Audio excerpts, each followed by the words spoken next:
More on the state of the American economy. We're joined by ING's chief international economist, Rob Carnell. Rob, thank you so much for coming in the studio. I first of all really want to get your thought on Tim Geithner. There are all these rumors, which he hasn't denied, but he hasn't acknowledged either.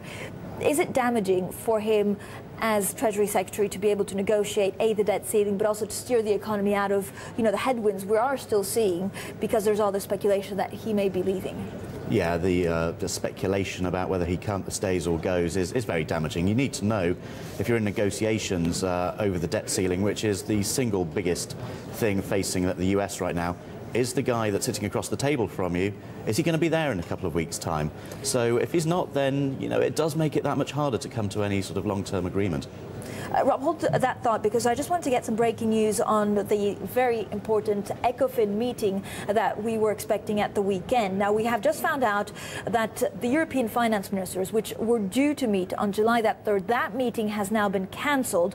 What we know is that they will talk on the phone, so either through a teleconference or through a video conference, on July the 2nd. What we also knew is that from Olli Rehn was saying that actually he was expecting an agreement by Sunday. Of course, July the 2nd is tomorrow, so we'll have plenty of breaking news from that.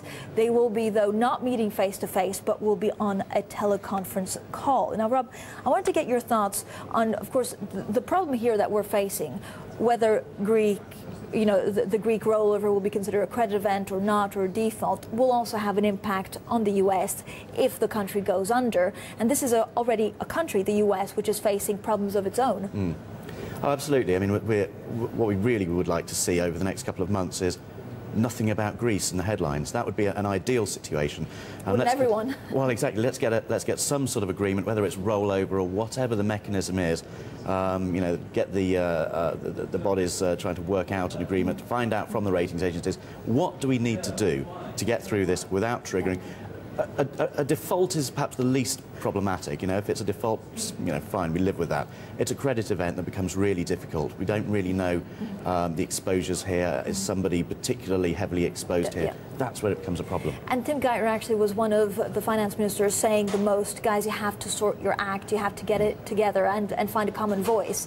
What happens, so if we're left in the state of limbo, will he go, will he not go? And you say it's going to be damaging. Does he need to step down now? Do we need to have a replacement already? I mean, what's the best possible solution in this very uncertain time? Well, perhaps if there's speculation over whether he goes or not and he thinks he is going to go, just say, look, this is exactly when I'm thinking of going, not for another 12 months or something. Just say, give a date. Yeah. That would probably help. I mean, if it's very near term, then probably he should step away and let somebody take over those negotiations. But 12 months down the track, not such a problem, so long as we know, and it's that not knowing that's a problem. The debt ceiling, are they going to be able to renegotiate it? It was very interesting listening to Bill Clinton. I was looking at your reaction. It was, he says, we paid, use that money, now we just need to pay it back. And I think that's a crucial difference between the US and Greece.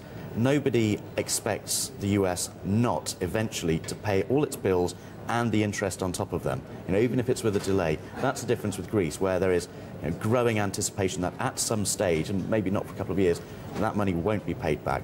But it is awkward, the world's risk-free asset potentially being downgraded. That's not an issue we really want to confront. How linked is that? If they don't actually manage to renegotiate the debt ceiling, are the rating agencies going to penalise the US?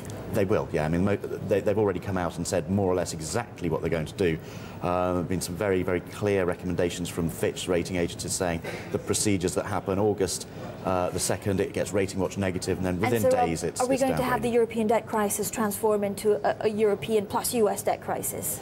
Well, markets tend to like one thing at a time. Greece maybe is off the agenda for a couple of days. I mean, if we get the ECOFIN meeting, it gets the next tranche of money. Markets will look around. What's the next big problem? It's the US debt ceiling, so it could just switch its gaze to the US. Okay, interesting. Something that actually US investors will really have to watch out for. Rob Carnell, thank you so much.